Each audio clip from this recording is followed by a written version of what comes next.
Watch what happens when security finds out who the aggressor actually is.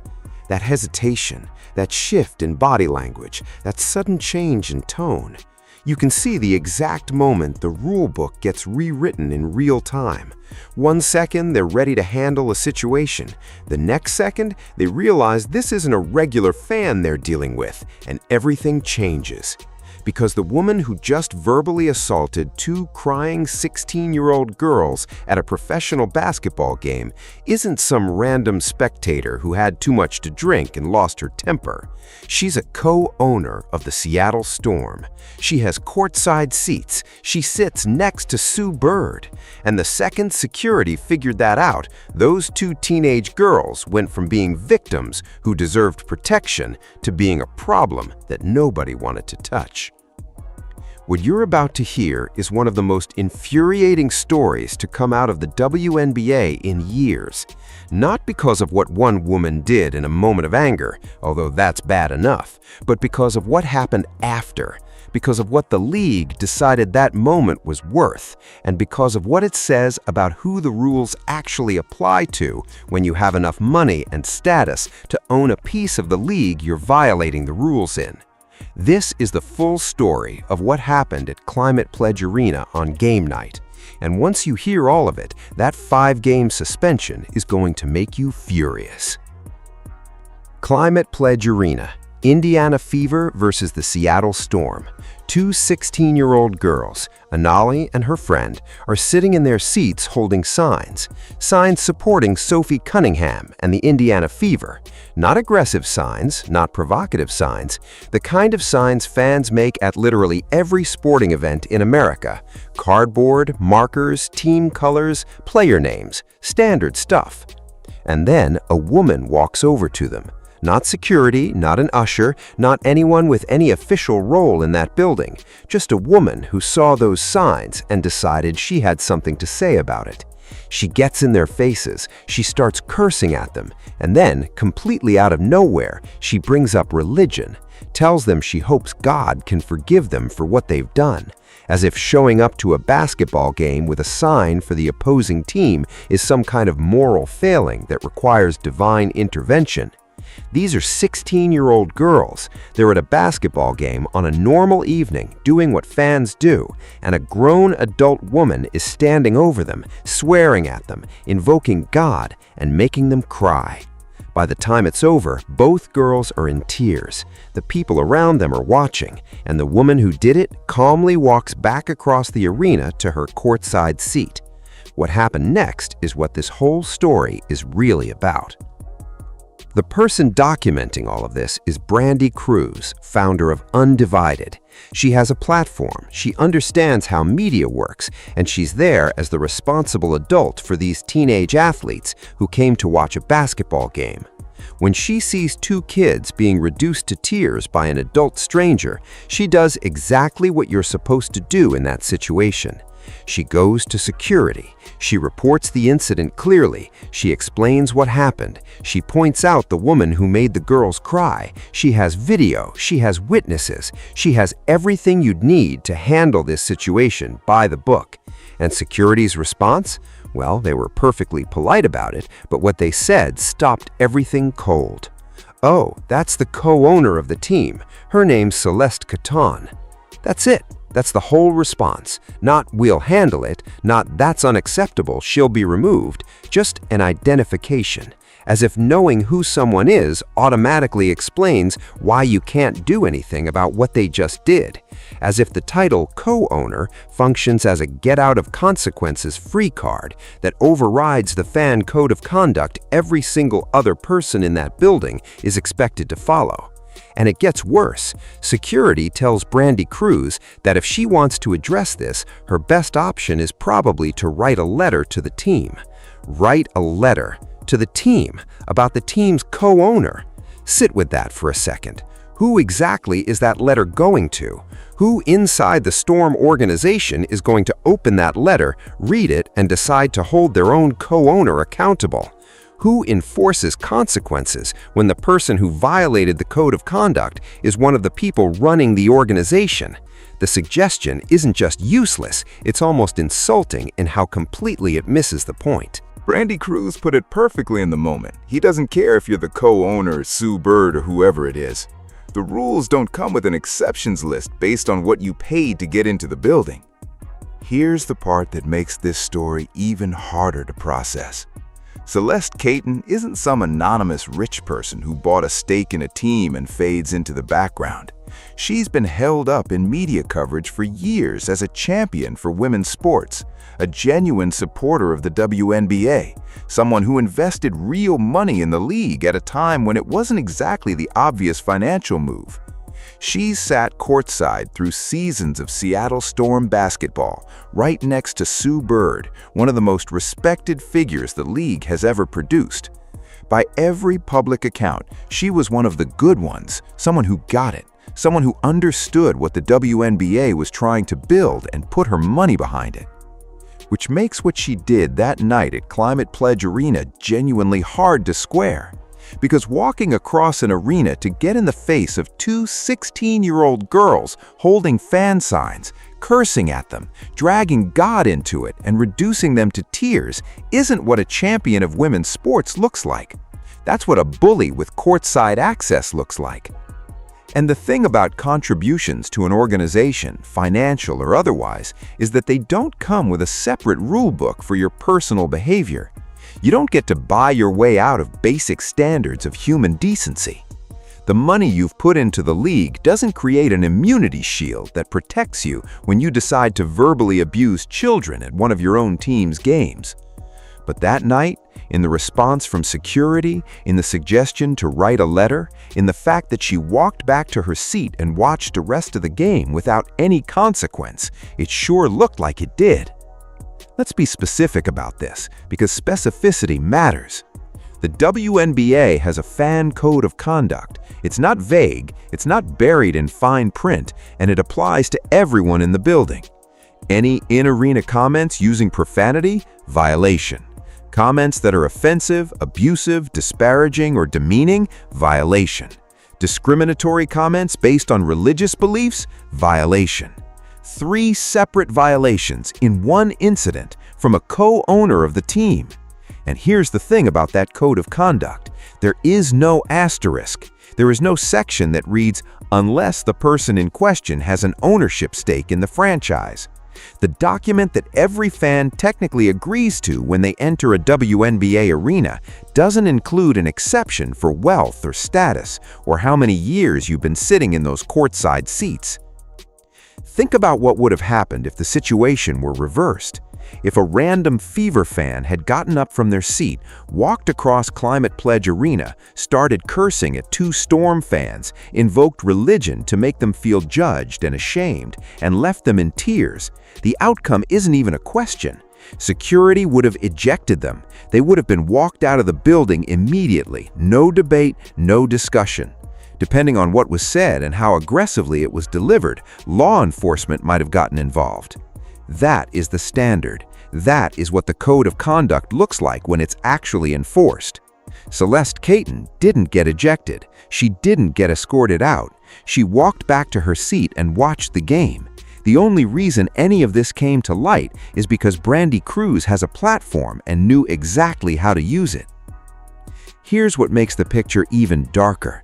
This wasn't one isolated incident. The Caton confrontation didn't exist in a vacuum.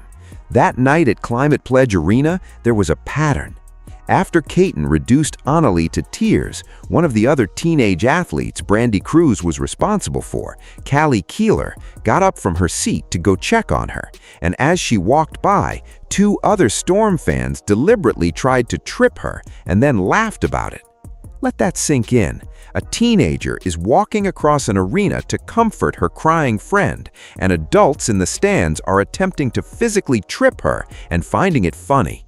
This wasn't one bad night for one person. This was an atmosphere, a building where a certain kind of behavior toward opposing fans had become acceptable, maybe even encouraged by the implicit message that nothing was going to happen to you if you crossed the line. And then there's the separate incident that the Storm organization has said almost nothing about publicly. A Caitlin Clark fan was spit in the face by a Storm fan. Not yelled at, not insulted, physically spit on. That's battery. That's a crime under the law, not just a violation of arena policy. In a world that spent 2 years hyper-aware of what getting someone's bodily fluids in your face can mean for your health, it's an especially ugly act. The Storm's response to that? Silence. The WNBA's response? Issue a statement about the owner's suspension and treat the assault like it didn't happen. 3 separate incidents at one game. A co-owner verbally assaulting minors, fans attempting to trip a teenager, a fan committing what legally qualifies as battery against another fan, and the organization's public accountability amounted to 5 games for Caton and radio silence on everything else. When the story exploded publicly, thanks entirely to Brandi Kruse putting it out there with video and specific details and receipts, the WNBA issued their response. Celeste Caton would be suspended from 5 home games. 5 home games. Let's talk about why that number is almost insulting in the context of what actually happened. Owners don't attend every game. This isn't like suspending a player, where you're pulling someone from their actual job, the thing they're paid to do and that their career is built around.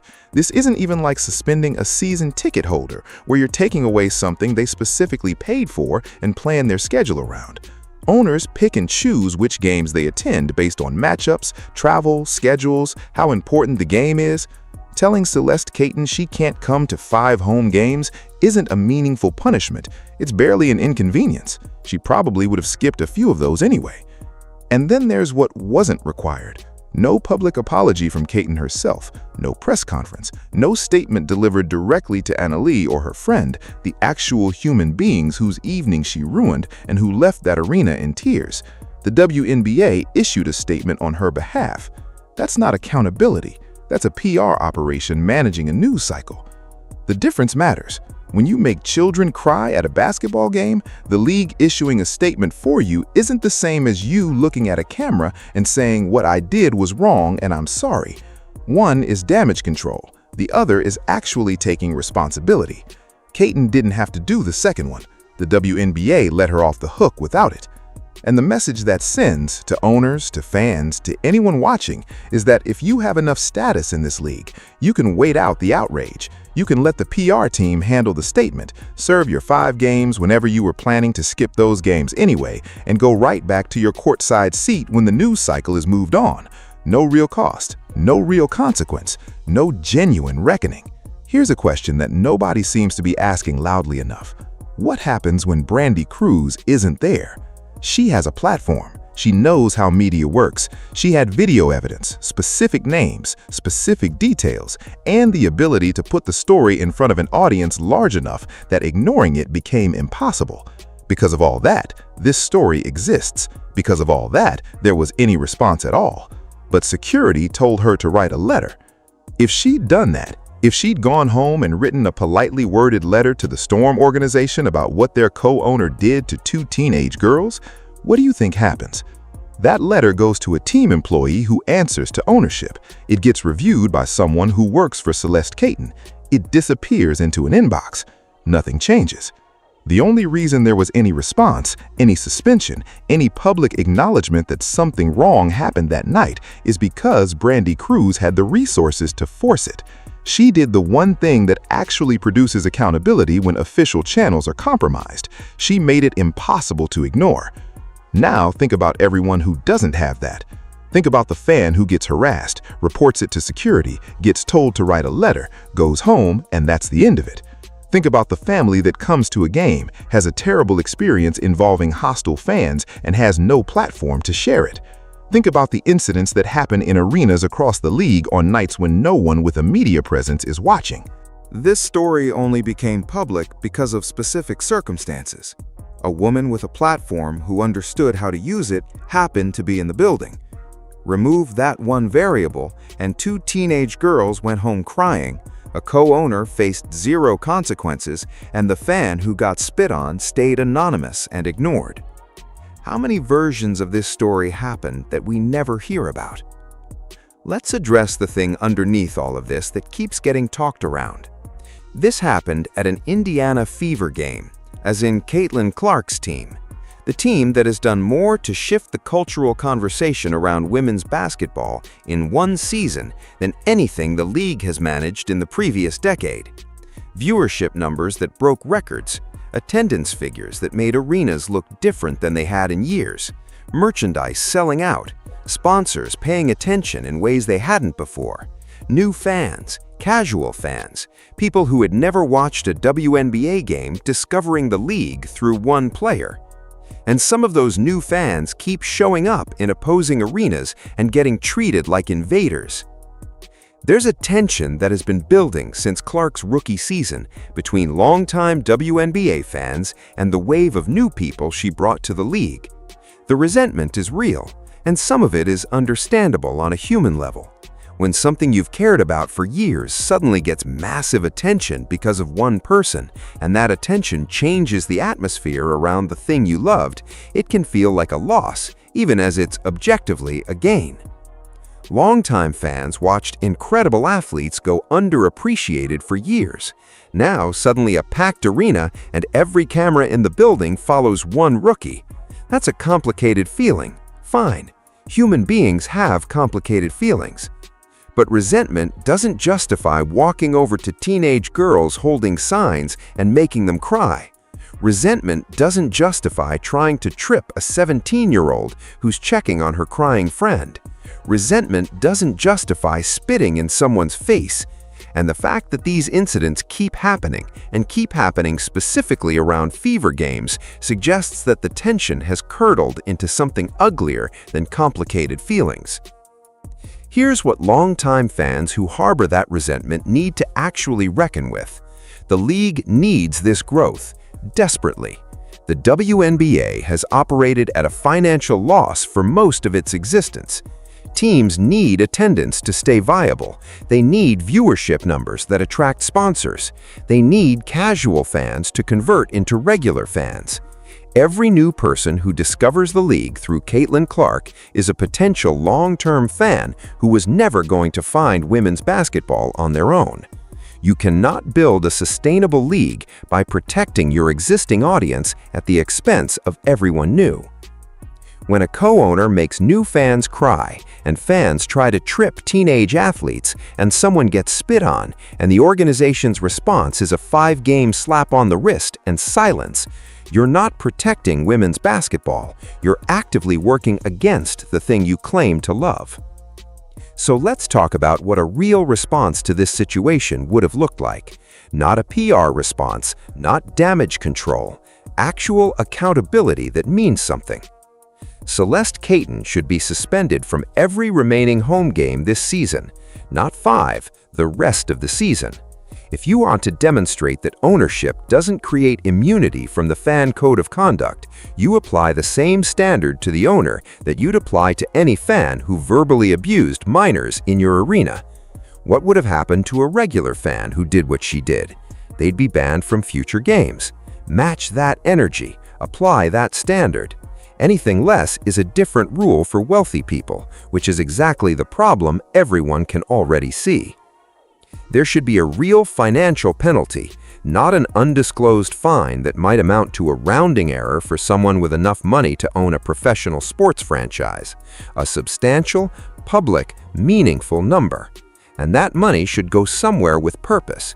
Youth sports organizations, anti-bullying initiatives, something that directly addresses the harm caused.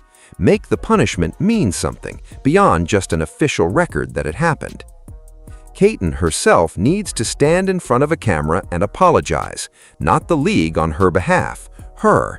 She needs to address Annalie by name. She needs to acknowledge what she did and why it was wrong. She needs to apologize to Brandy Cruz for putting her in an impossible situation. To the Fever fans who witness this, to every parent who brings their kids to a Storm game expecting a safe environment. A PR statement is not the same thing as taking personal responsibility. The Storm organization needs to hold a press conference that specifically addresses the assault in their building. A Caitlin Clark fan was spit in the face. That happened in their arena, on their watch.